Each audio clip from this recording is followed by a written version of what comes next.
Welcome to CreateGrowProfit Coaching Stories. I'm Morris from CreateGrowProfit.com, and today I'm speaking to Brad Partridge, and we're talking about how you can achieve your goals, especially your professional goals, but also how achieving your goals transforms you and changes you as a person. Brad, thank you so much for coming in today, especially during the hurricane, right? Well, thank you for having me. And that's why I'm in the kitchen because we have a hurricane here in Florida. Please stay safe, and I hope we don't lose connection. Thank you. I hope so too. Brett, I started reading your book, the New Year's Resolutions Playbook, and I loved your story. The story of how you achieved a major goal as a young man, how it changed you, and which inspired you to be the coach that you are today. Can you share with us that story, please? Absolutely. So, at a young age, I guess my folks, I don't know if you guys have Amway over there, but my folks went to a party and Amway used to pretend they would have parties and they wouldn't tell people what it was about. And then they would uh, announce that it was an Amway party and would you like to be a part of this multi-level marketing thing? Well, my parents went, they came back and they were shaking their heads that they got conned into doing that. But they had some tapes, and I listened to the tapes, and I was just, it was all about that you have the ability to change your life, that you can actually dictate. It's not about your parents, it's not about your financial situation, that you have the ability to change things. And so that really captured me at a young age. And so, um, I also at a young age, when the teachers used to read to the classroom, I had a teacher read a book. I don't know what it was, but it was about the Great Barrier Reef in Australia. And I was at an age that I didn't even know what Australia was or what a Great Barrier Reef was. But she talked about these animals and she showed pictures. And I was like, oh my gosh, one day I'm going to go there. And that was just like this profound desire to actually go see this. And so another thing happened when I was a little bit older is that I was a remedial reader. And so what that means is that I couldn't read very well. And back in those days, they used to just stick you in the back of the room and everybody else would read and you would do something else. And so the teacher came back and there were four of us and she said, you're going to write the story about for you're going to write the story about whatever you'd like to do, but about the Peanut comics because her friend was Charles Schultz, who did the Peanut comics. So we wrote this story, and she came back and she said, "Great, is everybody done?" And we said, "Yes." And she said, "Great, you're going to read it to the class." Now we couldn't read and she wanted us to read it in front of our peers and she told us we were writing it for Charles Schultz, so the whole thing didn't make any sense. So I fought, but anyway, she ended up putting me in the front of the class, putting the page in front of me against my will, and I ended up bawling in front of the class. And that instilled a phobia of public speaking, and it was just horrid. And so I went back to my desk that day, and ever since then, I mean, still to this day, to get on stage or talk in front of people just freaks me out. So I share that with you because I had uh, gotten a little older. I was in my 20s, and I decided to make a New Year's resolution because somebody told me that if you have a desire, if you have a bucket list thing that you want to do, it's better to do it at a younger age because most people think that they're going to retire and have extra time. But what happens is typically you don't have the health or you don't have the money and you never get to do it. So that really set well with me. And I was like, you know what? I'm going to do this in my 20s. So I think it was 25. And I told everybody, I'm going to go to Australia, and that became, I'm going to dive the Great Barrier Reef in Australia. I didn't even know how to dive. And so I told all my friends, anybody that had 2 years, I said, I'm doing this. And they were looking at me and they would shake their heads. It's like, well, dude, you could barely pay rent. And, how are you going to get the time off of work? And you said you're going to go for 5 or 6 weeks. That just, how are you going to, you can't do that. And so it was, hitting all those roadblocks. And I didn't even know how to dive. And so we had to take diving lessons. And so a friend of mine, she agreed to go. And I ended up leaving my job. I resigned to go on this adventure. And I started my own little company so that I had the flexibility to take 6 weeks off. And as you read, I went to Australia. It was a whole different story. It was amazing, and meeting the different people and different experiences because I was willing to talk to people, and it just I came back and I had experienced this amazing experience, but where the real lesson was, or where the gift was, I call it the golden gift, is that when I got back, I went to a chamber meeting and I was in the back of the room. I always sat in the back of the room because if anybody was going to get me to stand and talk or whatever, I was out the back, right? And so with my phobia. And so the guy at the podium, there were about 200 people. The guy at the podium looked out, he saw me, said, "Hey, Brad, hey, you're back from Australia. Ah, come on up and tell us about it." And I didn't really know what to do. I thought about just running out the back. I didn't know what to do, but I was so proud of what I had accomplished, what we had accomplished, that I stood up and I walked up to that podium and I stood in front of about 200 people and I told the story and got, claps at the end and for pulling that off. And what it gave to me was just this understanding about it's not about the goal. Yeah, achieving the money or diving the Great Barrier Reef. It's who you become in the process. And so it really got me hooked on goal setting and goal achievement and helping people achieve what they want to do because there's a lot more to just getting it. It's who you become in the process. And so it became a passion of mine. And that turned into coaching to help people do that. I love your story so much. It's inspiring me for all the reasons that you've just shared. It's nice. So coincidentally, I also want to go to Australia, and not necessarily for diving.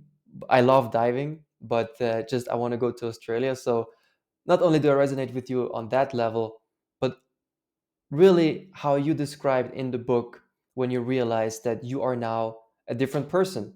Before the trip, you had this phobia, and actually you still do, as you said, but you were afraid of public speaking. But when you came back, you could stand in front of 200 people and share the story.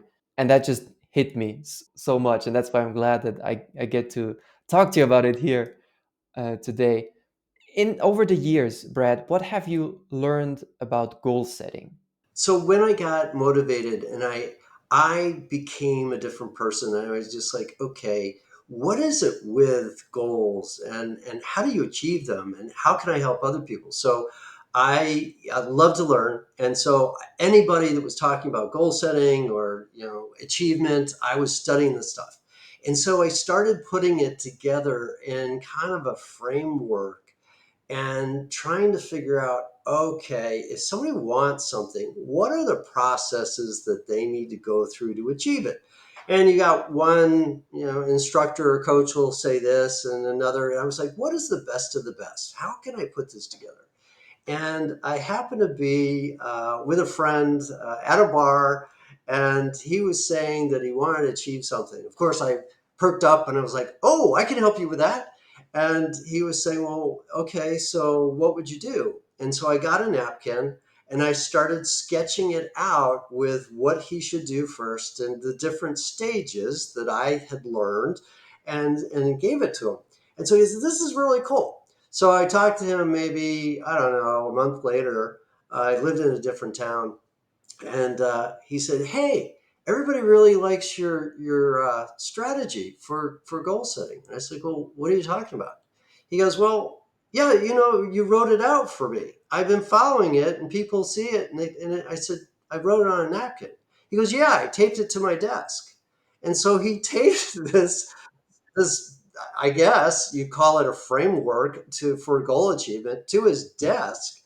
And I was just blown away. And I was just like, wow, okay. So that's what really kind of started the process. And that's why I was like, okay, this framework, I will amend it. I will keep learning more, but I need to start with something that I have. And I ended up calling it the goaling method. Um, the company I wanted to start was called Goaling Places. So everything that I do, I use the verb goaling, and so it became the goaling method. Right, I've seen many kinds of lead magnets. This is the first time I hear of a lead magnet that's a napkin. That's so good. Can you summarize your framework that you've written down that day on the napkin? Do you remember? Yeah, first of all, there's kind of a basis that you have to have kind of a platform. And if you're going to achieve something, it's really look at the timing. Is the timing good? Okay, because a lot of times it's not. And so you'd be better off just postponing for that particular goal, if not. And then, a lot of times people don't take into consideration their health, their energy, and who they are as a person before they attack this goal. And then the third thing would be focus. I mean, do people have the time to really put the focus into it? That a lot of this stuff, when I share this, um, it when I talk about New Year's resolutions, we all know that only about 8% of the people that say they're going to do it actually do it, because they don't think of all these things. They just say, I want to do this, and they don't realize, hey, it's bad timing or whatever. The fourth thing would be the environment. The people that you're around, the environment that you have at the home, whatever, that's got to support what you really want. And the last thing, which is the most important thing, is in all this goal setting, they say about 20% of the goal, achieving a goal, is the actual strategy, and it's 80% is the mindset. And so that is a big piece. So that's kind of in my framework, that is kind of the platform that you work off of. So we have to go through all those things just to make sure, where are you with that and where does it stand? And if you're not, like, if you're behind on one of those, let's bring it into play or postpone the goal. But once you get through that and once you know it, then it's in the goal. Now, this is where I use my goaling. So, goaling selection, how are you going to achieve the goal and the process to do that? Goaling to grow is what I put in there because of the growth piece that this could do for you as a person. The goaling plan, actually figuring out what the plan is. And most people, they strive for the outcome.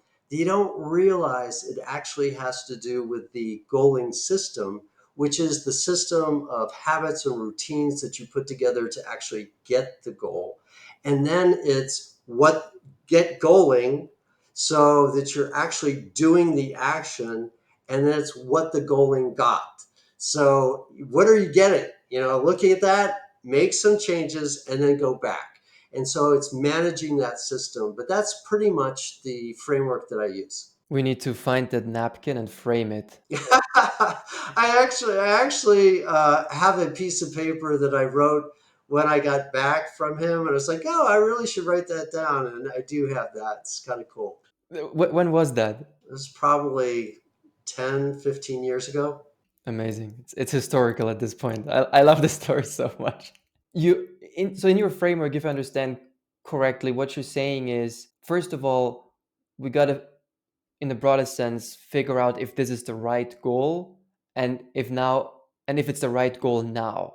And then if it is, instead of jumping in and, right, working or running towards the goal, what you're saying is we gotta first build systems and routines that allow us to achieve the goal, and then focus on repeating those systems and routines. And then almost as a, when I want to say side effect or as a consequence, we'll achieve the goal. Is that how it works? Absolutely. You nailed it.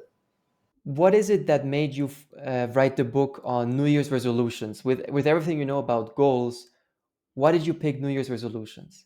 Well, part of it is the diving the Great Barrier Reef was my New Year's resolution, but when I actually achieved it and I saw the benefits and I got into the goal setting process and how to own it and make it mine, one of the things I noticed is that, again, I mentioned that media and everybody makes fun of New Year's resolutions because most everybody doesn't achieve them. But when I did some studying about it, it's just like 45% of the population in the United States, and this is throughout the world, but just for the United States, I know it's about 45% of the population. That's about 150 million people decide that they're going to do something or not do something at about the same time of year. And so I was just fascinated by the fact that if I'm into helping people set goals and achieve them, and there's 150 million people that at that moment think that they're going to change their life, is there something that I could do as a human and make an impact and give them the resources? Because most of the people, my friends could care less about goal setting. They don't even want to call it that or self development. They just kind of do their thing. And so when you step in and you try to talk about goal setting, they want nothing to do that. But when you talk about New Year's resolutions, everybody's in because they don't even consider it as a goal, and everybody else fails. So if they fail, they're fine. And so I just thought it was kind of a really cool point of entry for me to really kind of concentrate on that and see what kind of impact I can make. So do you believe in New Year's resolutions? You think they're a good thing? Because I've heard a lot of people also say, don't do New Year's resolutions. If you want to achieve something, do it now. Yes, yes. But I think whether it be the beginning of a week or beginning of a month or beginning of a year, there is something that we humans think that it's a pivotal point. And so the bigger it is, the year versus the week or the day, the more impact it has, or I guess the more desire people look at the past year and say, wow, I kind of let myself go. I've gained 20 pounds and maybe it's time to get rid of that. So that seems to be the way that we all act and react.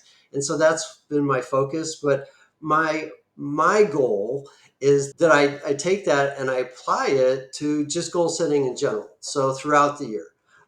So when I'm working with people that are doing New Year's resolutions, I call them resolvers. And when I'm working with people that just want to achieve a goal, I call them goalers. And so me and my goaling and my goalers and my resolvers. But there's it's fun play on words just to make it fun.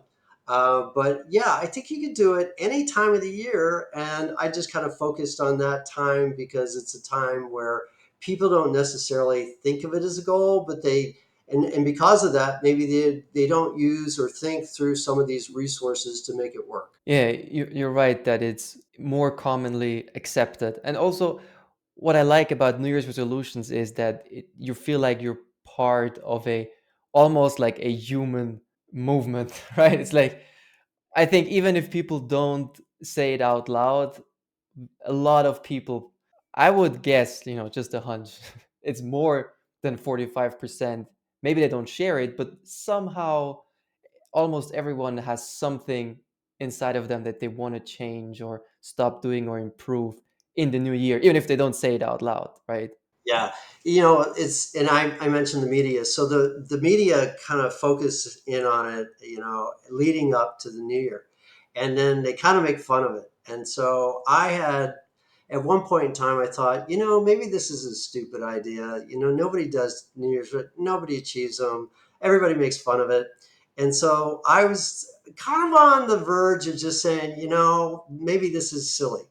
And that morning, a radio station said, "Oh, we're going to talk about New Year's resolution." And I kind of rolled my eyes. It's like, you know what? I need to listen to this. I got myself a cup of coffee, and I sat down and I listened to it, and I was really kind of blown away because there was a lady that got on, and she shared that she had lost 100 pounds because of a New Year's resolution. And then there was a guy that said, I really wanted to get married to this wonderful girl, his girlfriend. And so he said it was a New Year's resolution that he made the decision to go ahead and ask her to marry him. And there were just like 5 or 6 things just like that. And it just kind of got me to the soul. And I was just like, wow, okay, yes, there are a lot of people that do not achieve, but there are people that actually do and make a difference in their life. And I want to be a part of that. Yeah, those stories are powerful and just shows like almost everything is another tool. And if we use the tool right, then we get the benefit out of it. And if we don't take the tool seriously, or we don't even apply it at all, then we don't. So it's not the tool's fault, it's who uses the tool. That's the issue, right? Well, and what is what's driving this? Why do they want what they say they want? And really getting connected to that. And so when things get a little tough, they can move past it. I think people don't get connected for that why, and so when they have some hiccups, they just quit. You have received a lot of training in coaching, and you've chosen to specialize in helping people achieve their professional goals, goal coaching, career coaching. So tell us a bit about what you do today with your clients, because that is way more than what you wrote in the book about New Year's resolutions. Yeah, thank you. So, it was interesting when I had my napkin and I had the framework and I started working on that and I was helping people, achieve their goals. And what I found out was that method, that, 6-step method was great. People loved it. They would start it. But what was really interesting was it was really some of the mental issues that they were having. Why didn't they do step two? They got through step one, but why didn't they do step two? So what I figured out was there was more to this than just a napkin.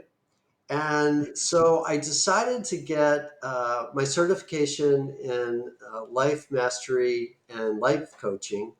And, I was, when you hear life coaching, it's like, what does that mean? And so I wanted to understand the background, the psychology. How could I help a client more than just giving strategy? I've had clients that, are in their 60s and still dealing with childhood trauma. Now, I am not a psychiatrist or psychologist, and I don't have the credentials to help them through that, but it is messing up them trying to get what they want. And so when that occurs, I make recommendations for them to see somebody about it, or at least I understand what's happening. And so as I was creating all this and really saying, okay, can I really start relating to people? And then I actually, one of my jobs was I was VP of sales and marketing for a couple job boards, online boards to change your job or get a new job. And so here in Orlando, and then for the insurance industry. And so I was very heavily involved with people in their careers and making career choices and changes. And a lot of people were afraid to make a change. I mean, they didn't know what would be on the other end. So that became kind of a focal point of how do I take all this and how do I fine tune it rather than being a life coach? What do I do and who do I specialize with? And so I've really, most of my clients have had something to do with either being an entrepreneur and how do I help coach them through that process and some of the things that they need to know. They have an idea, they're excited about it, but they don't know the business background to make it happen. Or they're been in a career but they're unhappy. How do they change their job? And so helping them with my background about careers and how to change jobs, and so that's been the focal point of my coaching career. Yeah, I've met a lot of people who struggle with that they're not happy with in their professional place right now. They know they want something else, but the thought of the unknown or these insecurities that come with it are so daunting that they rather stay where they are, even if it's not what they want or what they enjoy. How do you help someone through that? I have done a few things as a coach. So when I came into the coaching business, a little side story. So I have gone into homes in the past and actually fixed all their plants, and they say, "Oh my gosh, you have a green thumb." And I was like, "No, I don't." But they said, "Well, 2 months ago, we came in and all these plants were like struggling, and now you've been taking care of them, and they're like all flourishing." And I was just like, well, you can't treat all these plants the same. If you look it up on Google, this one needs to be watered every 3 weeks. This one needs to be watered every week. This needs to be dipped for a half hour every 2 weeks. It's pretty easy. You just need to know what they're doing. So, where I was getting this green thumb accolades, I was just like, no, this is really understanding what the plant needs. So I took that and I said, okay, coaching, if you've got somebody in a career or in as an entrepreneur and you're trying to figure out how to help them, the first thing I do is assessments. So I do we have the six human needs, which is an Anthony Robbins assessment, the DISC assessment, visual, auditory, kinesthetic assessment. How are you taking in information? So when I take on a client, I have them go through these free assessments. And then that helps me, just like the plants, understand what they need and how to go about it. What is the approach? And so during that process, I kind of get a feel for the human, so I don't have to take months to get a feel for who they are, what they're all about. And then we can say, okay, where are you as far as your career and your comfort zone? And most of them aren't happy, but they don't know what's on the other side and they don't want to risk it. And so it's really getting them to understand their why. If you continue to live like this every day for the next 10 years, what does that look like versus making some effort right now to make a change? So they start to see the risk by not making a change. That it seems safe to not make a change until we discover it's even a bigger risk to not make a change than it is a risk to make a change. Well, and I think when you can customize it, rather than just a boilerplate idea of, oh, okay, you should do this. It's like, no, based on you, this is what you're telling me, and this is where I think we should go. And then it's worked out really well. I've been excited about it. You have so many good stories, Brad. I love that. Thank you. And so, how often do you find that people are even afraid to have a goal? Is it just that people don't want to share it, or that are they really afraid of setting a goal? Good question. Again, it depends on the individual. I think people don't want to fail. So if they don't set a goal, and if they do and they don't tell anybody, then if it doesn't work out, then nobody knows. Whereas, we're told, hey, you need to tell everybody, you need to make yourself accountable, all that. And everybody's like, I don't want to go through that. And so I think that's a big piece of it is not wanting to fail. And we all know, as if you've studied this stuff, is that's a part of the game. You've got to have what we would call failure to actually learn so you grow. And I think years ago you couldn't fail. I think now it's like we understand that's a part of the process. You're saying it's a cultural shift. Think so. When I grew up, I'm a bit older.